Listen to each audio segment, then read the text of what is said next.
Hello everyone, जय हिंद। आज से हम लोग क्लास शुरू करेंगे और जैसा कि मैंने इंट्रो वाली क्लास में आप लोगों को बोला था कि 6 चैप्टर्स में ये क्लास डिवाइड रहेगी, जिसमें नेशनल इनकम एंड प्रोडक्ट सबसे पहले होगा। तो आज की क्लास में दोस्तों हम लोग यही चैप्टर शुरू करने वाले हैं और बाकी इसके बाद में जैसे ये कंप्लीट होगा तो हम लोग पब्लिक फाइनेंस वाले चैप्टर में चले जाएंगे। उसके बाद मनी एंड बैंकिंग में, मनी बैंकिंग पूरा होगा तो फाइनेंशियल मार्केट में, और उसके बाद फॉरेन सेक्टर, फिर सोशल सेक्टर। इस तरह से दोस्तों हम लोग इस प्रीलिम्स के कोर्स को पूरा करेंगे। जैसा कि मैंने आपको निवेदन किया कि हम लोग सबसे पहले पीटी की क्लास को समाप्त करेंगे और लगभग 120 घंटों की क्लास के बारे में मैंने आपको कहा था। आज थोड़ा सा कुछ कारण से क्लास लेट हुई है और बाकी हम लोग इसको व्यवस्थित कर लेंगे कल से। और आज 10-20 तक मैं क्लास लूँगा और फिर कोई अन्य क्लास की वजह से ये 10-20 तक की क्लास रहेगी। तो इस तरह से रहेगा दोस्तों। तो शुरुआत करते हैं अपने पेरेंट्स को याद करके, अपने प्रभु को याद करके हम इस क्लास की शुरुआत करते हैं कि हमारे लिए अच्छा हो, हम आगे बढ़ें। राइट। तो आपको मैंने जैसे कि बोला था कि आप एक नोटबुक अपने पास रखिए और हम लोग क्लास नोट्स बनाएंगे। राइट। तो आप उस क्लास नोट में सबसे पहला चैप्टर लिख लें। मैं बोर्ड पे लिख रहा हूँ।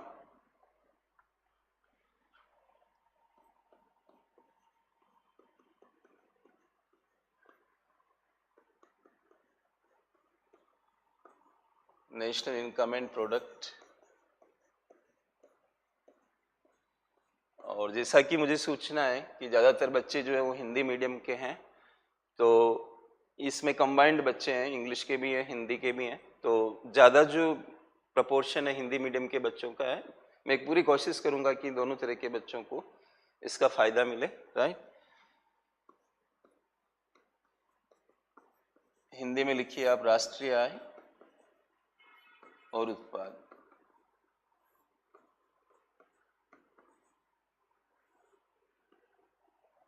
ये हमारा पहला चैप्टर है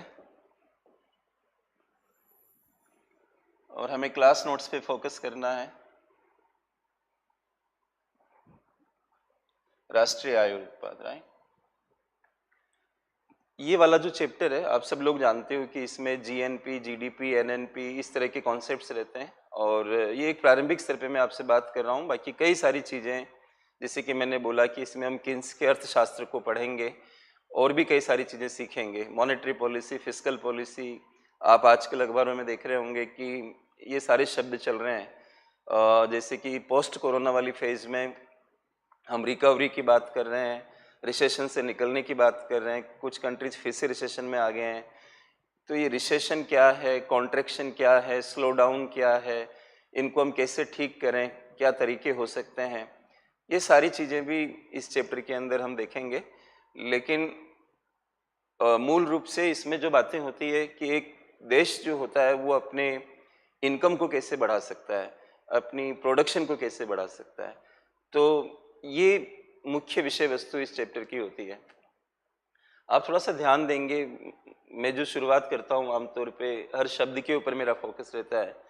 यहाँ पर हम देखेंगे राष्ट्रीय लिखा हुआ है और आय और उत्पाद लिखा हुआ है। ये दो शब्द साथ में चल रहे हैं, आय और उत्पाद। राइट।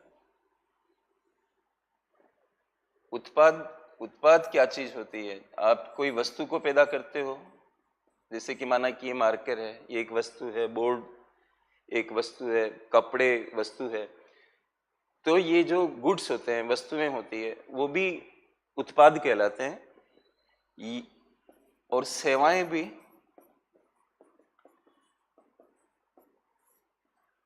जैसे हम लोग आपको पढ़ा रहे हैं, कोचिंग दे रहे हैं, ज्ञान दे रहे हैं, ये सर्विस है। तो सेवाएं, जैसे आप डॉक्टर से मिलते हो और वो आपको लिखते हैं कि आपकी बीमारी का इलाज करने के लिए ये दवाइयाँ ज़रूरी होगी, आपको ऐसे रहना चाहिए, ये खान पान आपका होना चाहिए। तो ये क्या है? वो हमें गाइड कर रहे हैं, सर्विस दे रहे हैं।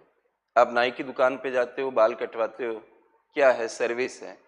एडवोकेट से मिलते हो, वो आपके केस को लड़ता है, ये क्या है? सर्विस है। तो वस्तु और सेवा दोनों चीज़ें क्या कहलाती? उत्पाद कहलाती है।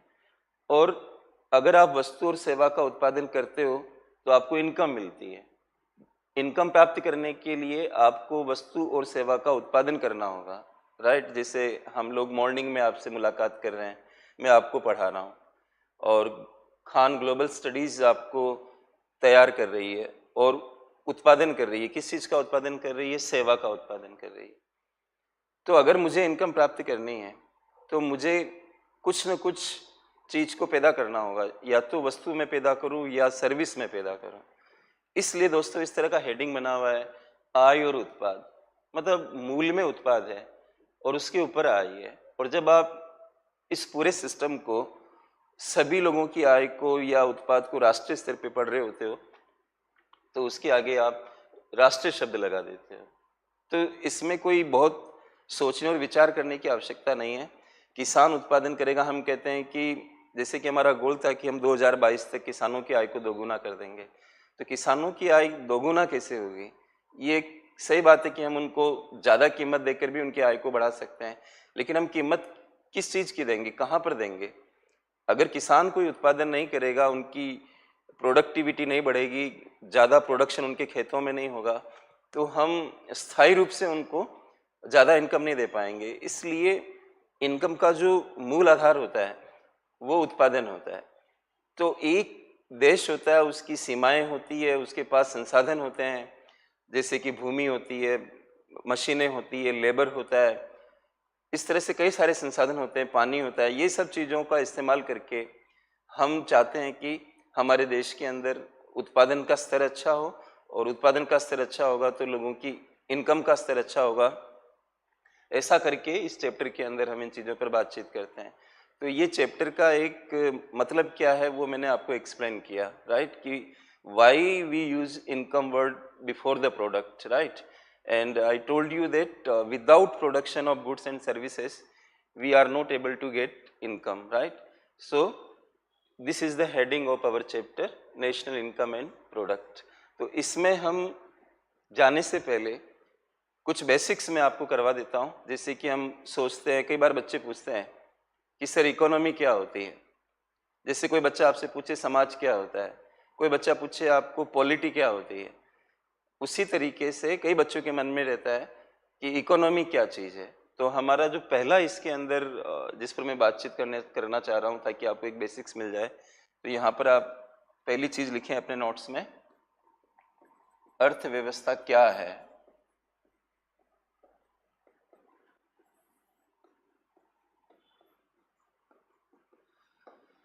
What is an economy? English medium के बच्चे मैं बोलूँगा तो वो फास्ट अपना लिखेंगे, मूल राइटिंग मुझे हिंदी में करनी होगी। अर्थव्यवस्था क्या है, तो आप लिखें अपने नोट्स में, मैं बोल रहा हूँ और बोर्ड पे लिख भी रहा हूँ।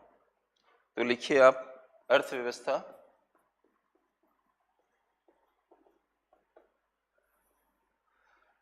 कोई भी एक, अर्थव्यवस्था कोई भी एक भौगोलिक क्षेत्र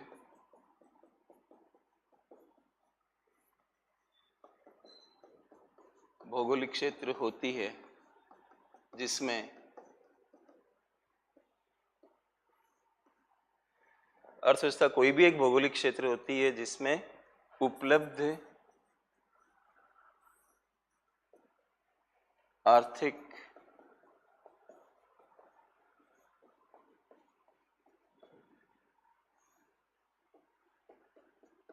संसाधनों से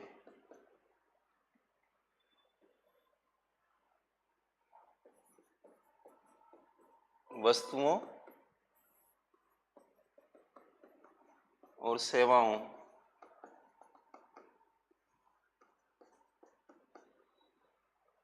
का उत्पादन किया जाता है तथा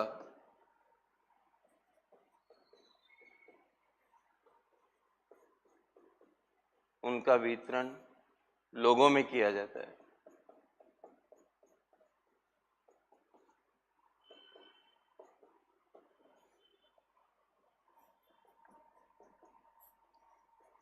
ताकि उनकी आवश्यकताएं पूरी की जा सके, राइट। आवश्यकताएं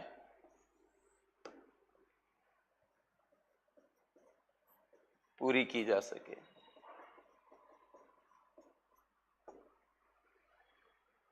इंग्लिश में हम कहेंगे कि economy is a geographical area in which goods and services are produced from the given amount of economic resources and they are distributed among the people so that their needs can be satisfied, right। तो अर्थव्यवस्था एक भौगोलिक क्षेत्र है, एक geographical area है जिसमें संसाधन होते हैं, कई तरह के संसाधन होते हैं। अगर आपको ऐसा लगता है कि आप नहीं समझ पा रहे हो थोड़ी देर के लिए, तो आप छोटा कर लें अपने एग्जाम्पल को। जैसे आप एक किसान को सोच लें कि किसान की भी अपनी एक इकोनॉमी होती है, उसका अपना खेत होता है, खेत की एक सीमा होती है। सीमा का अर्थ यहाँ पर ये है कि जो संसाधन उसके अपने हैं वहाँ उसकी सीमा है, उसके संसाधन होते हैं। उसके पास बैलों की जोड़ी हो सकती है, उसके पास कृषि के उपकरण हो सकते हैं, उसके पास वो है, उसके परिवार के सदस्य हैं। इस तरह से उसके पास कोई इंजन हो सकता है, किर्लोस्कर इंजन जो लोग गाँवों में लगाते हैं पानी निकालने के लिए जहाँ बिजली नहीं होती है, या उसके पास एक ट्यूबवेल का सेटअप हो सकता है। वो सारी चीज़ें उसके पास हैं, ऐसा समझ लो आप। और उन चीज़ों से उसको वस्तु सेवा पैदा करनी है, राइट, ताकि उसकी ज़रूरतें पूरी हो सके, राइट, इनकम प्राप्त कर सके, ज़रूरतें पूरी कर सके, परिवार की कर सके, उसके लिए जो पॉपुलेशन है, उसके लिए जो लोग हैं, उसके परिवार के लोग हैं, राइट। इसी तरह से आप इसको बड़ा कर लें, आप बिहार स्टेट की बात कर लें, किसी भी स्टेट की बात कर लें, उसकी अपनी एक सीमा है जिसके अंदर उसके रिसोर्सेज हैं। और हम ये कोशिश करते हैं कि वो जितने भी रिसोर्स हमारे हैं उनसे हम ज़्यादा से ज़्यादा वस्तु सेवा का उत्पादन करें ताकि लोगों की ज़रूरतें पूरी हो सके। तो आप इकोनॉमी को कैसे भी समझ सकते हो। एक कंपनी की इकोनॉमी भी हो सकती है, खान ग्लोबल स्टडीज़ की इकोनॉमी भी हो सकती है, उनके पास इतने सारे संसाधन हैं जिसमें हम लोग भी शामिल हैं, तो कैसे हम उनको यूटिलाइज करें, राइट। इस तरह से प्रश्न मूल में सभी जगह पर एक ही है, चाहे वो किसान के सामने हो या कंपनी के सामने हो या फिर किसी देश के सामने हो, या आप इसी को वर्ल्ड इकोनॉमी भी कह सकते हो जब पूरे वैश्विक स्तर की बात आप करते हो। तो इसमें कोई हमें ऋग्वेद सामवेद नहीं पढ़ना है, आप बस इतना सा करो कि आप ध्यान दो और कंसंट्रेट हो जाओ। हमारी क्लास में बहुत, और इकोनॉमिक्स एक ऐसा विषय है जिसमें भारी एकाग्रता की आवश्यकता होती है। और अगर आप बात करेंगे जो लोग मुझसे पढ़े हुए हैं, क्योंकि जैसा कि मैंने आपको कल बोला था कि 20 साल से इसी फील्ड में मैं काम कर रहा हूँ, कई बच्चे सेलेक्ट हो चुके हैं, पढ़ रहे हैं, विफल भी हुए हैं कई बार। हाथ मतलब जो ताली है वो दो हाथ से बजती है, केवल टीचर ही से कामयाबी मिल जाए ये भी हम नहीं कह सकते, बच्चों का भी साथ चाहिए होता है। तो लंबा एक अनुभव है मेरा जिसके आधार पे मैं आपको ये कह रहा हूँ कि कई बच्चे आपको ये कहेंगे कि सर की जो क्लास है उसको बड़े ध्यान से सुनो, और एक सेकंड के लिए भी ध्यान डाइवर्ट अगर होता है तो फिर परेशानी आती है और मुझे क्वालिटी मेंटेन करनी होती है। धीरे धीरे आपको इसका रंग चढ़ेगा। आज तो हम लोग शुरुआत कर रहे हैं, कुछ इकोनॉमिक्स लोग पढ़े हुए भी नहीं होते हैं, न स्कूली स्तर पे पढ़े हुए होते हैं ज़्यादा, तो थोड़ा थोड़ा दिक्कत होती है। लेकिन अगर आप अभी कमेंट्स और अन्य चीज़ों पे ध्यान नहीं देते हो, मेरा कमेंट वाला पार्ट थोड़ा सा काम भी नहीं कर रहा, पता नहीं क्यों। हाँ, अब शायद स्टार्ट हुआ है। हाँ हाँ हाँ, मैं दोनों भाषाओं में बात करूंगा दोस्तों, आप चिंता मत करो। प्रिंस कुमार लिख रहे हैं कि इंग्लिश में सर, इंग्लिश में, ज़्यादातर इंग्लिश में, गुड मॉर्निंग सर, इंग्लिश वाले सर इंग्लिश, कुछ इस तरह के कमेंट्स आ रहे हैं। आप दोनों में करना होगा, दोनों में करना होगा दोस्तों। तो इकोनॉमी का जो कॉन्सेप्ट है उसको हम लोग एक डायग्राम से समझेंगे दोस्तों। तो यहाँ पर आप लिखें, पैराग्राफ चेंज करके लिखिए, अर्थव्यवस्था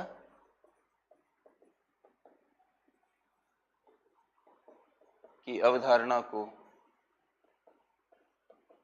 द कॉन्सेप्ट ऑफ इकोनॉमी, मैं बोलता जाता हूँ इंग्लिश में, अर्थव्यवस्था की अवधारणा को एक चित्र द्वारा समझाया जा सकता है।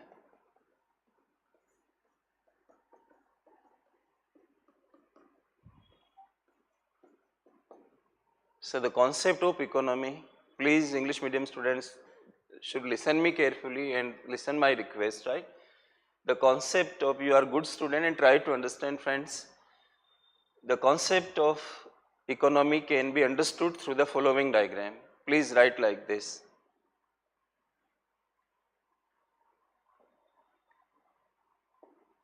ऐसा एक डायग्राम हम बना रहे हैं.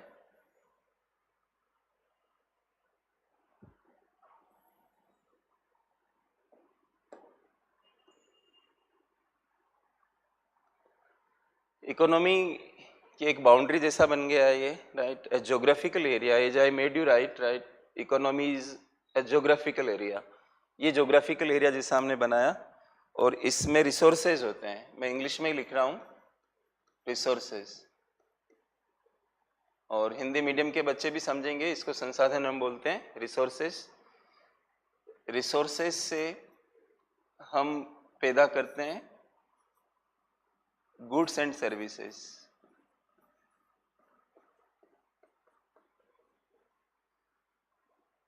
राइट? वस्तु और सेवा, गुड्स एंड सर्विसेज. और उनका हम लोग करते हैं डिस्ट्रीब्यूशन.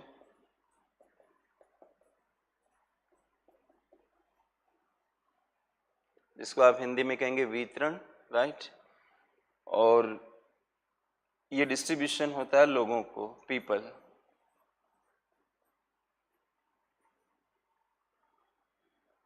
इस तरह से एक इकोनॉमी की एक ज्योग्राफिकल बाउंड्री है जहाँ रिसोर्सेज है. अगर आपके मन में ये आता है कि हम रिसोर्स किसको कहते हैं,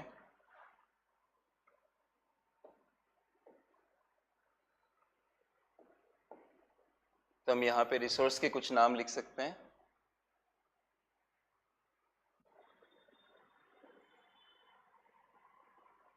जैसे आप कह सकते हैं लैंड है,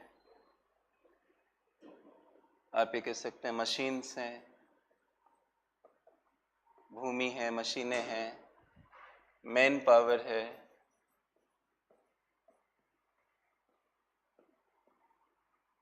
एटसेट्रा.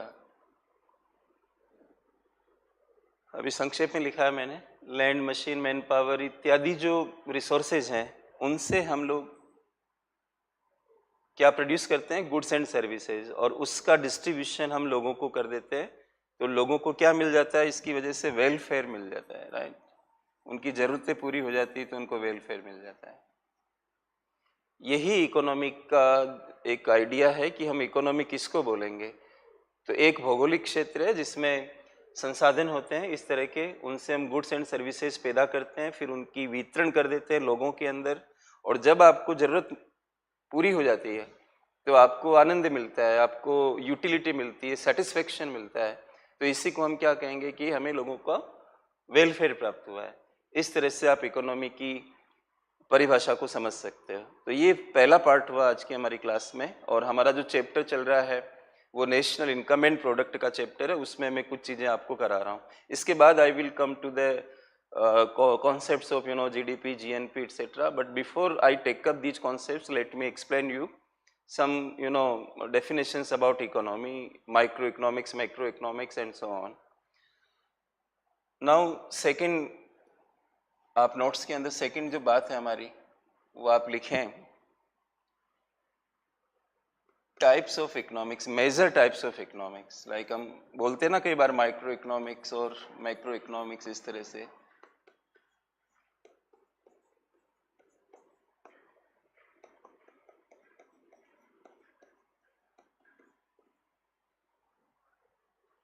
जो अर्थशास्त्र एक विषय है जिसमें ये पढ़ाया जाता है कि हम संसाधनों का बेहतर उपयोग कैसे करें और ज़्यादा से ज़्यादा अच्छा उत्पादन कैसे करें, हमें अधिक से अधिक कल्याण कैसे प्राप्त हो. पूरे इकोनॉमिक्स विषय में इसी तरह की बातचीत होती है. और ऐसे इसके कई ब्रांच होते हैं, लेकिन मोटे रूप में जो आपके स्तर पर आप लोग देखते, सुनते, पढ़ते हो, उसमें दो टाइप्स रहते हैं.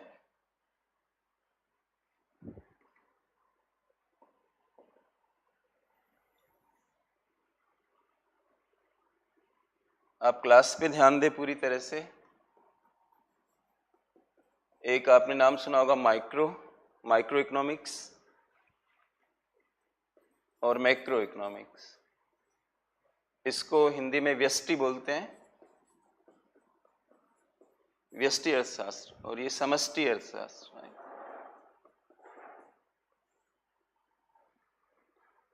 And this batch is English batch as I came to know, so therefore I am to use both the languages. Micro macro दो इकोनॉमिक्स के मुख्य विभाग होते हैं। माइक्रो में क्या होता है, किसी एक आर्थिक एजेंट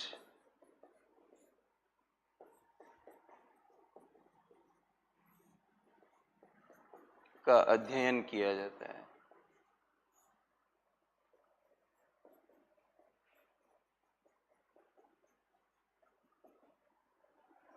You can say कि it is the study of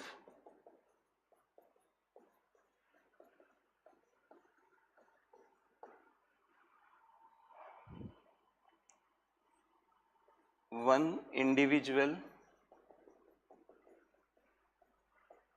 economic agent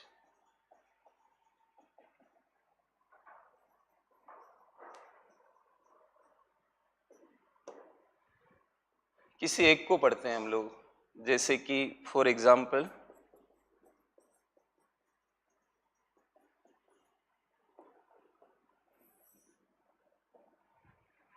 one consumer, एक उपभोक्ता,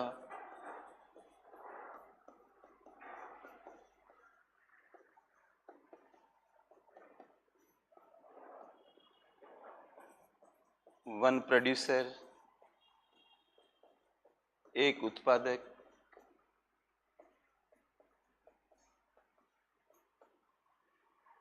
एटसेट्रा। यानी कि जब आप माइक्रो इकोनॉमिक्स को पढ़ते हो तो किसी एक को पढ़ते हो, किसी एक के व्यवहार को पढ़ते हो, समग्र को नहीं देखते हो। जैसे कि आप पूरे देश को नहीं देखोगे, पूरे देश की इकोनॉमी को नहीं देखोगे। कोई एक उपभोक्ता, उपभोक्ता किसको कहते हैं, जो वस्तुएं सेवाएं खरीदता है संतुष्टि के लिए, कि हमें हमारी ज़रूरतें पूरी हो, ये सोच के जो चीज़ों को खरीदता है। एक आदमी चीज़ों को ये सोच के खरीदता है कि हमें और चीज़ें बनानी है और उनको मार्केटाइज करना है, उसको हम प्रोड्यूसर कहते हैं या उत्पादक कहते हैं। उपभोक्ता जो होता है वो अपनी ज़रूरतों के लिए किसी चीज़ को खरीदने का निर्णय करता है, किसी चीज़ को, किसी सेवा को खरीदने का निर्णय करता है। तो जब हम किसी एक उपभोक्ता को उठाकर उसके बारे में सोचते हैं कि जैसे कि किसी चीज़ की कीमत ज़्यादा हो जाती है, कोई वस्तु महंगी हो जाती है, if any good is selling for more price as compare to before, then what is the behaviour of the consumer. वो क्या करेगा, उसका व्यवहार क्या होगा? क्या वो अपनी डिमांड को कम कर देगा, यानी कि पहले के कंपैरिजन में उस कॉमोडिटी की कम मांग करेगा कि नहीं करेगा? इस तरह की जो बातचीत आप करते हो किसी एक को लेकर, उसको हम कहते हैं माइक्रो इकोनॉमिक्स। एक कोई उत्पादक है, राइट, कोई भी उत्पादक, उसमें किसी का नाम नहीं होता है। कोई कंज्यूमर को पढ़ते हो तो उसका नाम नहीं होता है। अगर आप किसी को नाम से पढ़ रहे हो तो इसको हम बिहेवियरल इकोनॉमिक्स कहते हैं। या हमें नाम को लेके नहीं, हमें इमेजिन करना है, मतलब कल्पना करनी है कि एक उपभोक्ता कोई भी अगर कीमत बढ़ेगी तो कैसा रेस्पॉन्स दिखाएगा, कीमत गिरेगी तो कैसा रेस्पॉन्स दिखाएगा, राइट। इस तरह से एक को समझना होता है, और जो वो भी निर्णय करेगा एक व्यक्ति, उस निर्णय का दूसरों पर भी असर पड़ता है। दूसरों पर असर को अवॉइड किया जाता है इसमें। अगर आप दूसरों के असर को भी पढ़ने लगोगे तो वो फैलाव होगा, और फैलाव होने का मतलब ये कि you are trying to dive into macro economics. समष्टि में जाना चाह रहे हो आप, समष्टि में नहीं जाना है, हमें वहीं पे रहना है। इसको हम बोलते हैं माइक्रो इकोनॉमिक्स, राइट। और यूपीएससी का पेपर अगर आप देखते हो, मैंने आपको कल की क्लास में कहा था कि आपको थोड़ा थ्योरी का लेना होगा, मतलब some part of theory is required to take the philosophy of any step which our government plans to take, our central bank plans to take. तो वो थ्योरी आपको पता नहीं होगी, समझ नहीं पैदा हो पाएगी। तो फिलोसफी थोड़ी सी आनी चाहिए इसकी। तो मैंने आपको निवेदन किया कि माइक्रो इकोनॉमिक्स में किसी एक को स्टडी करते हो आप, और उसी पर टिके रहते हो, और देखना चाहते हो कि ये कैसे इसका इम्पैक्ट आएगा, और उसका कोई भी निर्णय जो होगा वो निर्णय का दूसरों पर क्या असर पड़ेगा ये भी आप ध्यान में नहीं रखोगे। तो हम इसको बोलेंगे माइक्रो इकोनॉमिक्स। मैक्रो इकोनॉमिक्स की अगर हम बात करते हैं, जैसा कि दूसरा सेगमेंट है मैक्रो इकोनॉमिक्स का, ये जो लिखा हुआ है राइट, नोट्स आप बनाते जाइए, राइट। मैक्रो इकोनॉमिक्स में संपूर्ण इकोनॉमी पढ़ी जाती है, पूरा लिखिए इसमें संपूर्ण अर्थव्यवस्था,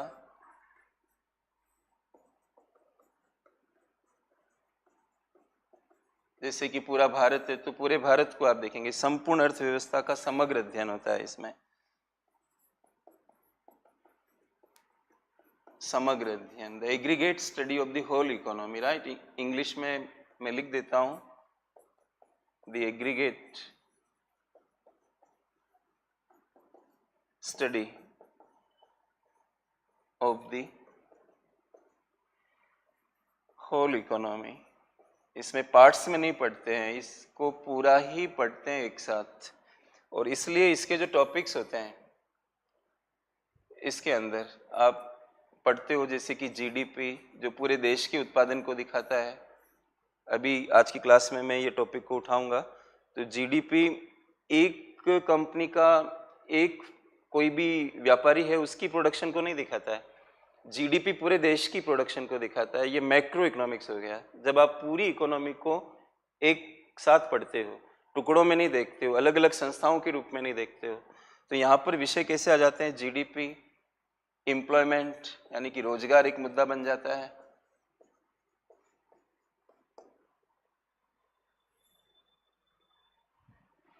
इन्फ्लेशन, राइट, हिंदी में इसको रोजगार कहेंगे, ये मुद्रास्फीति, और जीडीपी तो आप जानते हैं,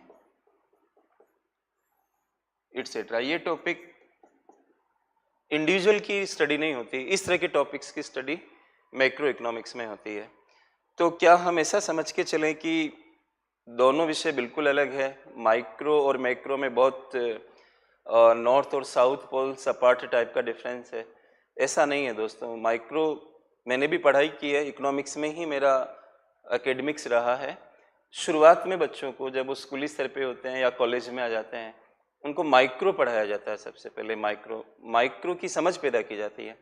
इकोनॉमी जो पूरी बनती है वो सब इंडिविजुअल डिसीजन मेकिंग यूनिट, जो व्यक्तिगत आर्थिक निर्णयकर्ता होते हैं, जैसे कि आप भी एक आर्थिक निर्णयकर्ता हो, क्योंकि आपने निर्णय किया था कि हमें खान ग्लोबल स्टडी में पढ़ना है कि नहीं पढ़ना है। और आपने देखा होगा सर ने मतलब पूरे भारतवर्ष में सबसे कम फीस में ये कोर्स और अच्छे अध्यापकों का इस्तेमाल करके ये कोर्स देने की कोशिश की। तो उनको यहाँ पर आप इकोनॉमिक्स को देखें, माइक्रो इकोनॉमिक्स को भी अप्लाई कर सकते हो।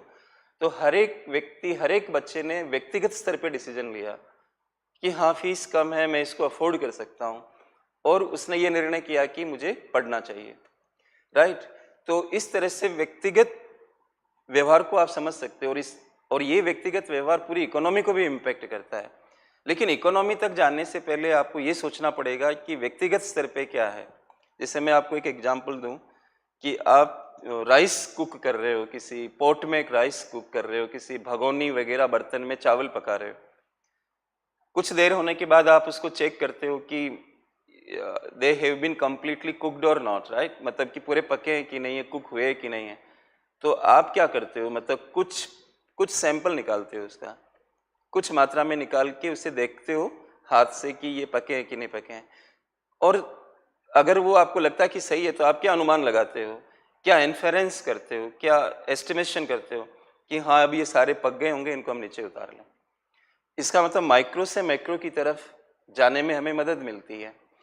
दूसरी बात ये है, जैसे हम कई बार व्यक्तिगत जीवन में देखते हैं, आपका कोई दोस्त है और उसने आपको धोखा दे दिया, राइट, आपके दोस्त ने आपको चीट कर दिया, ठीक है, एक व्यक्ति ने किया, फिर अगली बार किसी दोस्त से मिले, उसने भी चीट कर दिया। तो आपने क्या अनुमान लगाया कि दुनिया ही ऐसी है?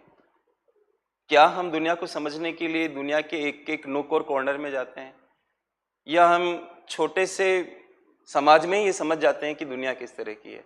तो दोस्तों यही बात मैं आपको कहना चाह रहा हूँ कि माइक्रो से हम मैक्रो की तरफ मूव करते हैं। इसलिए बहुत ज़रूरी होता है कि हम पहले माइक्रो को समझें। ऐसा कहा जाता है हमारे दर्शन में भी कि हम खुद को नहीं समझे, हम संसार को समझने की कोशिश कर रहे हैं। तो हमें खुद में समझना है, तभी हम संसार को समझ पाएंगे। हमें अपने छोटे से परिवार को समझना है, तभी हम समाज को समझ पाएंगे।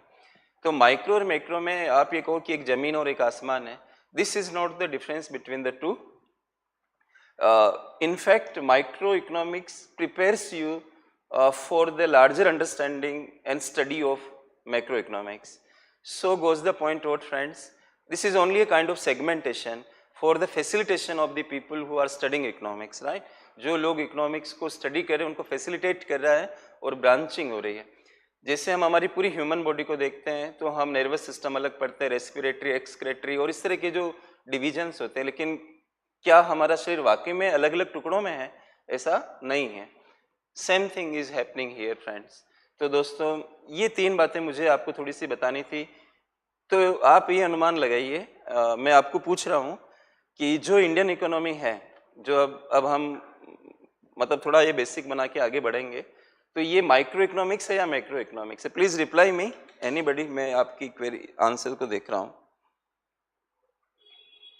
बताइए मुझे कि जो भारतीय अर्थव्यवस्था है वो माइक्रो इकोनॉमिक्स है या मैक्रो इकोनॉमिक्स है, जितना मैंने अभी आपको समझाया।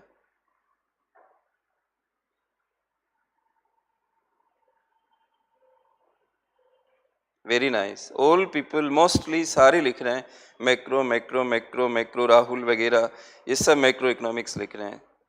तो काफ़ी होशियार बच्चे हो आप, इसमें कोई दो राय नहीं है। और अनुशासन मैंने आपको निवेदन किया, धैर्य आप रखिए कि ऐसा नहीं कि हाँ अभी हमें थोड़ा कम समझ आ रहा, आप धैर्य को खो दें, ऐसा नहीं करें। Let me give some chance, opportunity to adjust myself according to your choice. इसमें समय लगता है और आप सिर्फ ये ध्यान दें कि आपको पढ़ाई करनी है। तो बहुत अच्छा, कितने बच्चों ने लिखा मैक्रो मैक्रो मैक्रो मैक्रो, इतना स्पीड है इसका, ग्रेट, वेरी नाइस, कितने शानदार बच्चे हैं, बहुत बढ़िया बहुत बढ़िया, very nice very nice. Manish, Durga और कई बहुत स्पीड है दोस्तों, मैं पढ़ नहीं पा रहा हूँ। रजनी, सुनील कुमार, ये सब मैक्रो लिख रहे हैं, बहुत बढ़िया, वेरी नाइस, ग्रेट ग्रेट दोस्तों। चलिए अगला हेडिंग लगाइए अब आप, है ना। अब हम जीडीपी जीएनपी वगैरह पढ़ेंगे, तो अगला हेडिंग है आपका some important concepts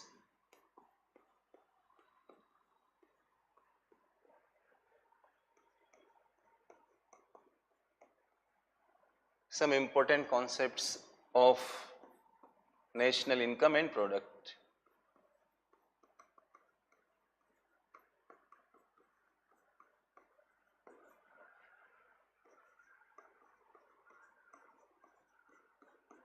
Some important concepts of national income and product. राष्ट्रीय आय उत्पाद की कुछ महत्वपूर्ण अवधारणाएं।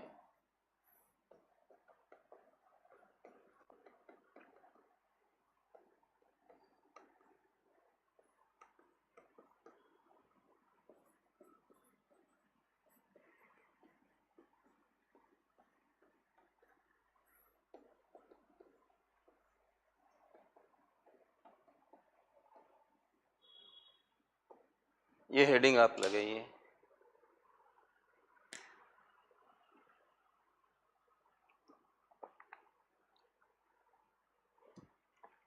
जब ऑफलाइन शुरू होगा तो ये ऑफलाइन और ऑनलाइन कंबाइंड हो जाएगा। ऑफलाइन क्लास में ही हम लोग ऑनलाइन को भी पढ़ाएंगे, तो हम शायद ज़्यादा सहज हो पाएंगे ऑफलाइन के क्लास को पढ़ाते समय। अभी तो सिर्फ कैमरे को देखना होता है और अनुमान लगा के चलना होता है, तो ये थोड़ा सा एक लिमिटेशन है।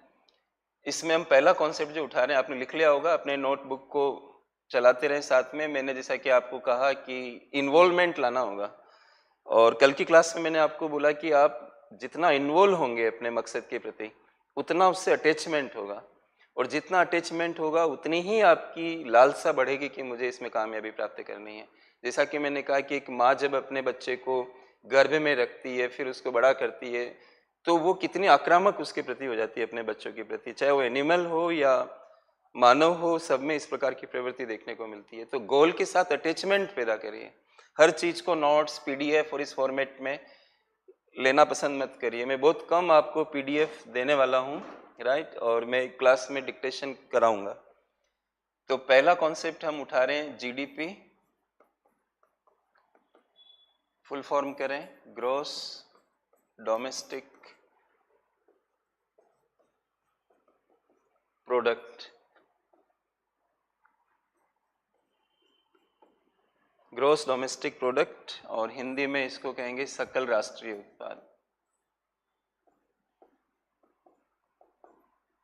सॉरी घरेलू उत्पाद लिखिए प्लीज। डोमेस्टिक यानी घरेलू, सकल घरेलू उत्पाद, राइट। मैं इसकी डेफिनेशन लिख रहा हूँ हिंदी में पहले, फिर इंग्लिश में बोल दूंगा और लिखवा भी दूंगा। तो इसका क्या डेफिनेशन है वो लिखिए। एक देश की घरेलू सीमा में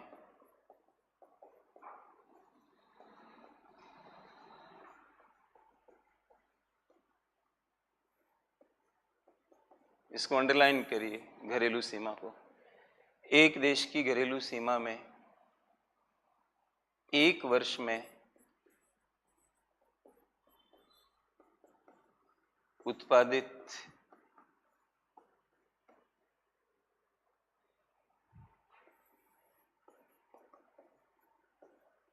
कमेंट्स वगैरह से बाहर निकलिए दोस्तों, ये मूव कर रहा है लगातार, आप क्लास पे ध्यान दीजिए। एक देश की घरेलू सीमा में एक वर्ष में उत्पादित सभी अंतिम वस्तुओं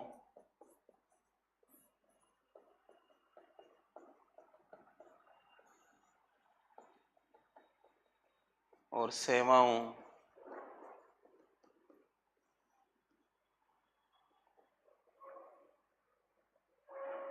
के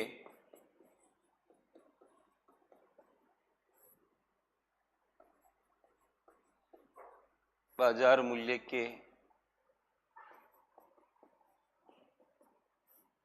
समग्र योग को जीडीपी कहते हैं।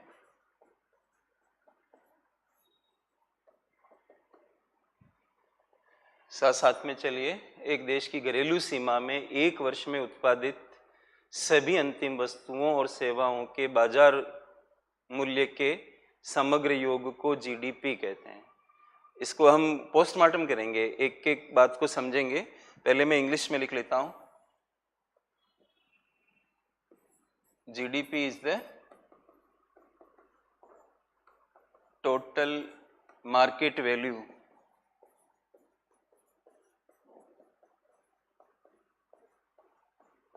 of all final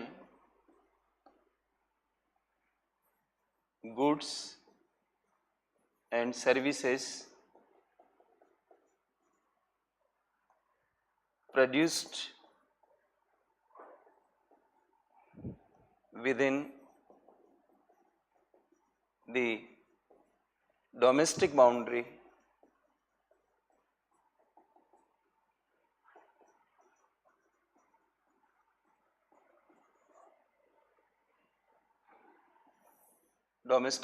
of a country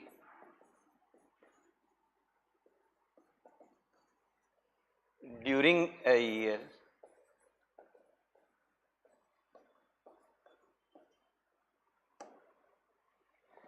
GDP is the total market value of all final word is very important here, of all final goods and services produced within the domestic boundary, underline this word, domestic boundary of a country, produced within the domestic boundary of a country during a year, right? This is the definition of GDP.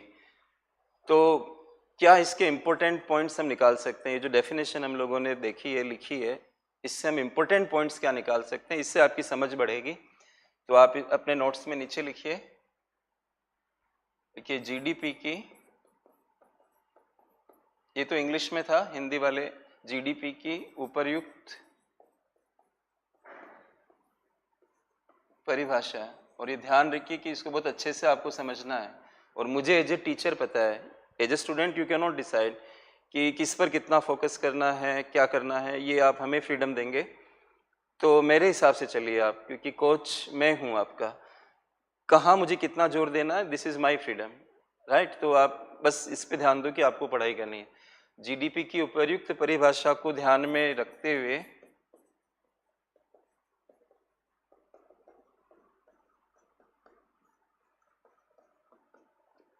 इसकी मुख्य बातों को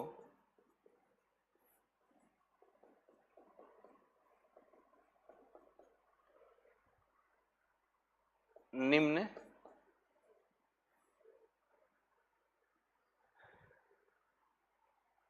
बिंदुओं द्वारा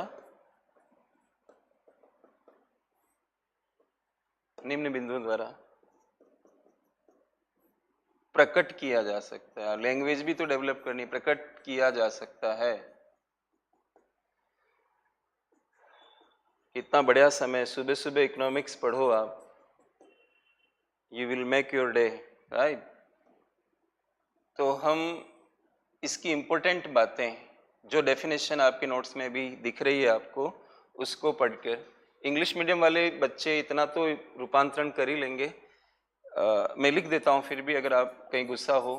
the important points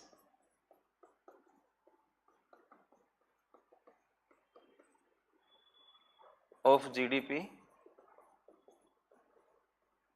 can be given as follows, can be given as follows, right. ऐसा लिख लो आप इंग्लिश में। अब फर्स्ट पॉइंट इसका क्या बनेगा वो हम देखेंगे। लिखेंगे जीडीपी में केवल उसी उत्पादन, कोई भी उत्पादन वस्तु सेवा का, उसी उत्पादन को ध्यान में रखा जाएगा जो देश की घरेलू सीमा में हुआ हो। घरेलू सीमा वर्ड पे फोकस है।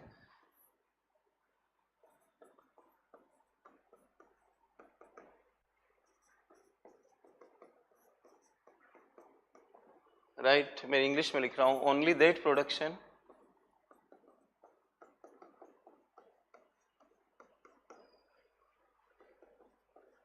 will be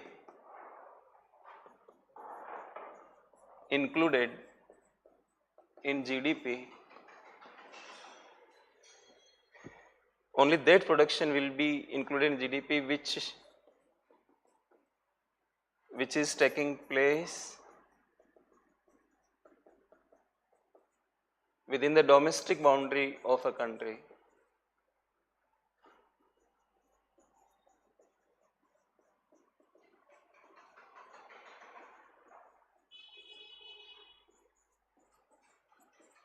इस लैंग्वेज पे ध्यान दें आप, मैं समझाऊंगा आपको। एक डायग्राम बना लेते हैं, यहां पर आप लिख लो डायग्राम। एक्सप्लेनेशन के लिए मैं डायग्राम दे रहा हूं आपको, एक रेखा चित्र, ताकि आपको बात समझ में आए। ये एक देश की डोमेस्टिक बाउंड्री है, जैसे ये मान लो आप, मैंने लिख दिया इसको, आप भी ऐसा फिगर बना लो। ये क्या है, एक घरेलू सीमा है, मतलब डोमेस्टिक बाउंड्री है।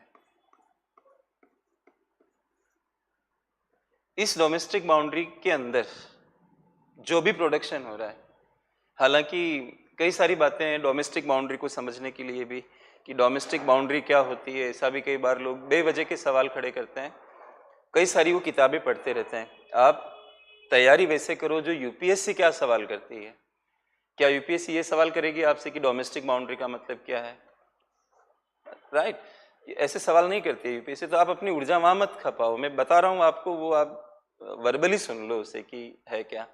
आप कॉमन सेंस लगाओ, जैसे कि मैंने पिछली वाली क्लास में आपको कहा कि economics is the subject of common sense. Common sense लगाओ हर जगह पे। अब आपसे कोई पूछे एक देश की घरेलू सीमा कहाँ होगी, डोमेस्टिक बाउंड्री कहाँ होगी, आप क्या बताओगे इसके लिए? जहां हमारा भूगोल है, जहां हमारी टेरिटरी बन रही है एक तरह से। ये मूल रूप में तो यही हुई ना डोमेस्टिक बाउंड्री। बाकी कुछ अपवाद या एडिशंस वगैरह होते हैं, वो कानूनी या परिभाषात्मक स्तर की बात है। मतलब एट इंटरनेशनल लॉ लेवल और definitional point of view there are certain exceptions और additions. Otherwise, if you use your common sense, I will suggest you that economics is a very beautiful subject. You will come to accept it, I tell you. आपको ये भरोसा हो जाएगा कि sir हमें सही कह रहे थे कि इकोनॉमिक्स कॉमन सेंस का विषय है, और मैं आपको आज एक कॉन्फिडेंस दे रहा हूँ।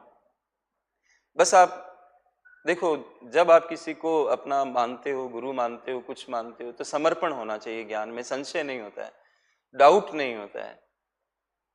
गलती किसी से भी हो सकती है, वो अनजाने में हो सकती है, अदरवाइज 20 वर्षों से हम लोग जो काम कर रहे हैं, तो आप डाउट रखकर शिक्षा प्राप्त नहीं कर सकते, डाउट रखकर आप स्वास्थ्य प्राप्त नहीं कर सकते। आप किसी डॉक्टर से मिलोगे तो वो प्रेस्क्रिप्शन जो लिख रहा है, अगर आप उसमें डाउट करोगे तो फिर तो आप दवा नहीं ले पाओगे। ये ट्रस्ट तो आपको करना ही पड़ेगा। बस आप मुझे समय और समर्पण दे दो, मैं आपको सफलता सुनिश्चित कर दूंगा। इतना मैं तैयार करा दूंगा कि यूपीएससी आपका आराम से होगा। मतलब इकोनॉमिक्स की वजह से नहीं रुकेगा। मैं I am just responsible for my part, my subject, right friends. तो बस आप उस पर ध्यान देते रहो कि कंसंट्रेशन रखकर बस क्लास पे चलते रहो, धैर्य बनाते रहो और बस अपने आप को समर्पित कर दो, और फिर देखो कि क्या हम लोग काम करते हैं आप लोगों के लिए, कैसे आपको सफलता सुनिश्चित करते हैं। अब आप, मैं ये कह रहा हूँ कि कॉमन सेंस लगाओ हर जगह। जो मैं आपको एक साधारण से बात कह रहा हूँ कि कोई कॉमन सेंस से आपसे पूछे कि मतलब कहाँ होती है डोमेस्टिक बाउंड्री, तो आप कहो कि जहाँ पे उस देश का भूगोल होता है।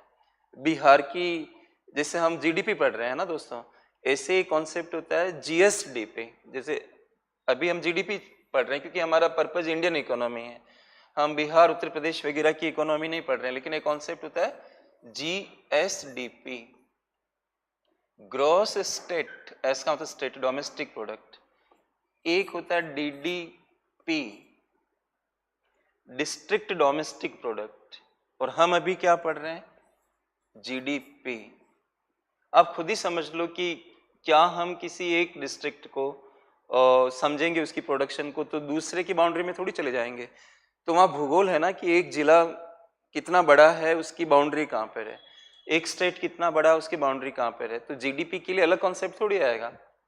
तो वही भौतिक से जुड़ा हुआ है, लेकिन कुछ कुछ अपवाद होते हैं। वो ज्ञान के हिसाब से तो बहुत अच्छे हैं, लेकिन एग्जाम के हिसाब से उनका कोई महत्व नहीं है। जैसे कि एक एग्जाम्पल दे रहा हूँ, आपको पढ़ा भी होगा आप लोगों ने, कि जो राजदूत कार्यालय होते हैं, जैसे हमारा राजदूत कार्यालय पाकिस्तान में है, पाकिस्तान का हमारे यहाँ है, इस तरह से अमेरिका में हमारा, मतलब जो राजदूत कार्यालय जैसे भारत का अमेरिका में है, तो इंटरनेशनल लॉ के हिसाब से डोमेस्टिक बाउंड्री में वो राजदूत कार्यालय भी आता है। यानी हमारा जो राजदूत कार्यालय, एम्बेसडर वगैरह का जो ऑफिस है, वो हमारी डोमेस्टिक बाउंड्री में काउंट होता है। ऐसे कुछ अपवाद हैं। ऐसे अंटार्कटिका मिशन है जैसे वहाँ पर, तो वहाँ पे जहाँ हमारा मिशन है वो हमारी बाउंड्री का पार्ट माना जाता है। ऐसे कुछ अपवाद हैं, उनको आप देख सकते हो। ऐसे ही क्या होता है कि हम कुछ नॉटिकल माइल्स, जैसे अगर इधर समुद्र है मान लीजिए, इधर सी है पूरा का पूरा ऐसे, तो हम कुछ नॉटिकल माइल्स अंदर जाके फिशिंग कर सकते हैं और मतलब इस तरह का काम कर सकते हैं। तो ये भी फिर डोमेस्टिक बाउंड्री में काउंट हो जाता है। तो ये कुछ अपवाद होते हैं, बाकी आप भौतिक रूप से ही इसको समझें। तो यहाँ पर ये डोमेस्टिक बाउंड्री का एक फिगर मैंने बना दिया। और जीडीपी की इंपॉर्टेंट फर्स्ट बात क्या है कि जीडीपी में केवल वही प्रोडक्शन शामिल होगा। देखिए यहाँ पे हमने क्या लिखा, जीडीपी में केवल उसी उत्पादन को ध्यान में रखा जाएगा जो देश की घरेलू सीमा में हुआ हो। तो घरेलू सीमा में हुआ, यहाँ पर ऐसा नहीं कहा जा रहा है कि उत्पादन कौन कर रहा है, ये मतलब नहीं है। अगर विदेशी लोग हमारे यहाँ उत्पादन कर रहे हैं, काफी विदेशी कंपनियों ने भारत में एफडीआई वगैरह किया है, वो इंडिया की बाउंड्री में काम कर रहे हैं, तो उनका जो भी, चाहे वो कार बना रहे हो, मोबाइल बना रहे हो, कोई भी काम कर रहे हो, हमारे देश की सीमा के अंदर अगर उसका प्रोडक्शन हो रहा है तो हमारे देश की जीडीपी में काउंट होगा। ये ध्यान रखिए। जिससे मैं इसमें एक गोला बनाता हूँ, देखिए एक गोला इसमें छोटा मैंने बनाया,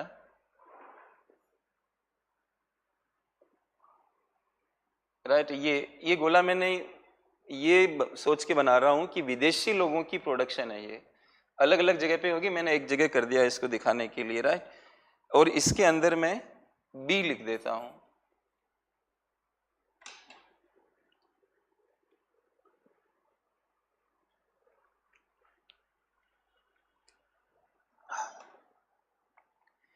इस बाउंड्री में ये विदेशी लोग, यहाँ लिख भी देता हूं कि ये विदेशियों की उत्पादन है, एक तरह से फॉरेनर्स प्रोडक्शन है ना, विदेशी उत्पादन है ये। यहाँ पे मैं यहाँ लिख दिया विदेशियों का उत्पादन, ऐसे कर देता है इसको, वो ज्यादा बेहतर अभिव्यक्ति होगी। विदेशियों का उत्पादन, राइट। और उसको हम क्या लिख दिए, बी लिख दिए, ठीक है। अच्छा, एक गोला मैं बाहर बना रहा हूं जो हमारी बाउंड्री से बाहर है, और ये भारतीयों का उत्पादन है, प्रोडक्शन बाय इंडियंस है, राइट। भारतीयों का उत्पादन, और उसको मैं ए लिख देता हूं। अब आप देखो, हमेशा अगर लैंग्वेज पे टिके रहोगे, ये हमारी घरेलू सीमा है, घरेलू सीमा के प्रोडक्शन को हम जीडीपी मानेंगे, और ये जो वृत्त है और इसके बाहर का जो एरिया इस वृत्त के अंदर है, ये भी और ये भी दोनों ही जीडीपी के अंदर आएंगे, लेकिन ये नहीं आएगा। ये भले ही भारतीयों का उत्पादन है, लेकिन ये हमारी बाउंड्री में नहीं हो रहा है, बाहर की तरफ हो रहा है, इस वजह से जीडीपी के अंदर ये काउंट नहीं होगा। तो आप समझ पा रहे होंगे जो बात हमने ऊपर लिखी उसको डायग्राम में मैं किस तरह से आपको समझा रहा हूं। तो ये हमारा पहला पॉइंट हुआ दोस्तों कि जीडीपी में केवल वही प्रोडक्शन शामिल होगा जो देश की डोमेस्टिक बाउंड्री के अंदर हुआ हो। किसने किया, हमने किया, बाहर वालों ने किया, हमने किया तो भी और बाहर वालों ने किया तो भी, वो सारा उत्पादन जीडीपी के अंदर जुड़ेगा। लेकिन हमारे लोग अगर बाहर काम कर रहे हैं, हमारी कंपनियां बाहर काम कर रही है, टाटा स्टील वगैरह कोई भी कंपनी जो बाहर की तरफ काम कर रही है, हमारे एनआरआई वगैरह जो बाहर की तरफ कोई भी उत्पादन कर रहे हैं, वो इसमें शामिल नहीं होगा। ये आप ध्यान में रखिए। तो पहला पॉइंट जो क्लियर हुआ है, ये यूपीएससी की क्लास है दोस्तों। जीडीपी वगैरह तो आप लोकल स्तर पे भी पढ़ते हो इसको, जैसे कि बीपीएससी वगैरह के लिए ये सब उतना डिटेल नहीं आता है उसमें, लेकिन यूपीएससी में हमें ये खास तौर से एक लेवल अपनाना पड़ता है। तो पहला पॉइंट, और मुझे विश्वास है कि सभी लोगों को ये बात समझ में जरूर आई होगी। अब हम दूसरा पॉइंट ले रहे हैं जीडीपी से रिलेटेड। सेकंड पॉइंट क्या है कि जीडीपी की जो काउंटिंग होगी, जीडीपी की गणना में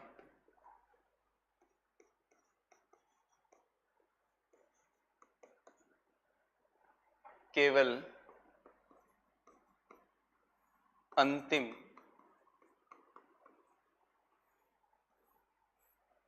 वस्तुओं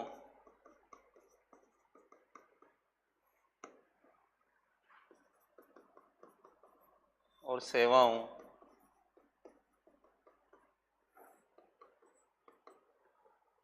के उत्पादन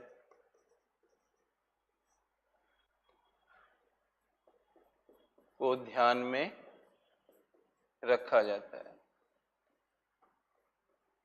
ऐसा क्यों है, अंतिम किसको कहते हैं वो भी मैं बताता हूं, ध्यान में रखा जाता है।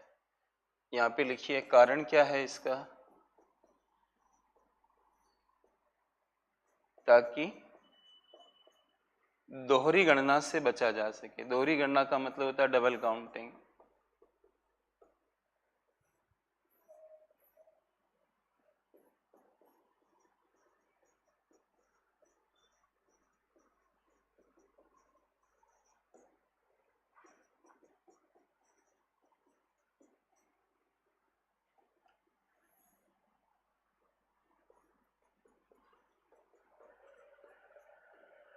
इंग्लिश में भी लिख देता हूं, राइट, ये हिंदी में लिखा मैंने।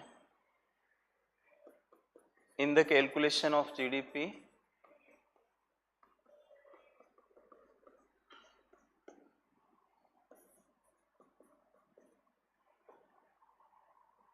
the production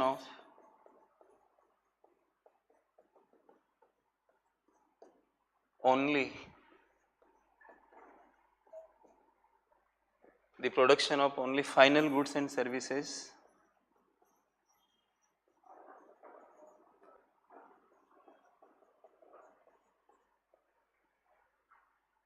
is included. This is, अब इसका रीजन क्या है वो भी लिख देता हूं, जैसे हिंदी माध्यम वालों के लिए लिखा है।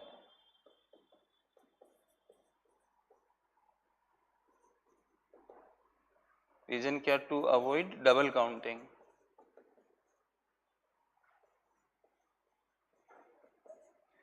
और थोड़ा थोड़ा समझना है, पूरा डूब नहीं जाना है इसके अंदर। अगर आपको थोड़ी पॉइंट पकड़ में आ गया है कि ये ऐसा हो रहा है, तो फिर आप उस आगे बढ़ना चाहिए आपको, नहीं कि उसी में डूब जाना चाहिए। थोड़ा पॉइंट पकड़ना, क्योंकि आपको पढ़ाना नहीं है, आपका कोई इकोनॉमिक्स ऑप्शनल नहीं है, आपको कोई ज्ञान नहीं देना है, आपको 4 ऑप्शंस आएंगे उनको समझने के लिए बस उस तरह की नॉलेज होनी चाहिए। प्रोफेशनल रहना है, मतलब सफलता प्राप्त करने का प्रोफेशनल तरीका क्या है, उस पर आपको चलना है, राइट। तो बहुत ऐसा भी नहीं कि आप उसी में डूब गए, एक मीडियम जो तरीका होता है और हिंट्स मिल जाते हैं अगर आपको, तो आपको आगे बढ़ना चाहिए कि हाँ, ये मोटे रूप में बात ये है कि क्यों हम फाइनल गुड्स एंड सर्विसेज को शामिल करते हैं। तो पहले तो मैं आपको ये बता दूं कि अंतिम वस्तु क्या होती है। ऐसी वस्तु जिसको आप फिर चेंज नहीं कर सकते। जैसे मैंने ये शर्ट पहन लिया तो ये फाइनल है, राइट। इसमें परिवर्धन नहीं हो सकता, मॉडिफिकेशन नहीं हो सकता, परिवर्तन नहीं हो सकता है, तो हम इसको क्या बोलेंगे? फाइनल बोलेंगे। ये फाइनल है। जैसे वॉच है जो मेरे हाथ में है, ये वॉच ये फाइनल है। ये फ़ोन फाइनल है, जो इसमें अब कोई मॉडिफिकेशन संभव नहीं है। ये बोतल तैयार है, ये फाइनल है। अब समझो इन सारी चीज़ों को जो मैं क्लास में बात कर रहा हूँ। आपने जितनी भी चीज़ें अभी पहन रखी है, आपकी स्टेशनरी, बुक वगैरह, एवरीथिंग, मतलब वो फाइनल टाइप की चीज़ है। तो हमें क्या करना है? फाइनल मतलब अंतिम, जिसमें फिर से कोई चेंज नहीं हो सकता, उन्हीं को ध्यान में रखना है। तो ऐसे वस्तु और सेवाओं को शामिल करना है। बाकी तो बीच वाली वस्तुएं भी होती है। तो मैं एक एग्जांपल देता हूँ आपको न्यूमेरिकल, उससे आपको ये बात ज़्यादा समझ में आएगी कि कारण क्या बन रहा है कि हम केवल फाइनल को शामिल करेंगे। और उसमें आपको ये भी क्लियर हो जाएगा कि फाइनल किसको कहते हैं, मध्यवर्ती किसको कहते हैं, ये भी आपको आइडिया लग जाएगा। तो मैं एक मैथमेटिकल एग्जाम्पल आपके सामने रख रहा हूँ। जैसे इसी के अंडर में आप वो मैथमेटिकल एग्जाम्पल बना लें। जैसे एक देश में गेहूं पैदा होता है, राइट, इंग्लिश में हम इसको व्हीट लिख लें। फिर आटा पैदा होता है मान लीजिए, और इस फ्लोर लिख दिया। और ब्रेड होती है, ठीक है। ऐसे ये 3 वस्तुएं होती है। और थोड़ा आप ये सोचिए कि इन सब का जो वजन है वो 1 केजी का है। 1 किलो गेहूं, 1 किलो आटा, 1 किलो ब्रेड पैदा हो रही है। अच्छा, हमने जीडीपी की परिभाषा में ये लिखा था कि टोटल मार्केट वैल्यू, बाजार में उसकी वैल्यू क्या है। इकोनॉमिक्स में जो ये जीडीपी वगैरह होते हैं, इसमें वजन नहीं की बात नहीं होती है, वैल्यू की बात होती है। एक होता है वेट, एक होता है वैल्यू, कितने का है वो चीज, समझ रहे हैं आप, वो ध्यान में रखना है। तो यहाँ पे हम एक वैल्यू लेके आते हैं। 10 रुपये किलो का गेहूं है मान लीजिए, और 12 रुपये किलो का आटा तैयार होता है, और 20 रुपये किलो का ब्रेड तैयार होता है। या आप यूँ कह सकते हो कि 5-5 रुपये का एक ब्रेड का पैकेट, 4 पैकेट 250 ग्राम के तैयार हो जाते हैं।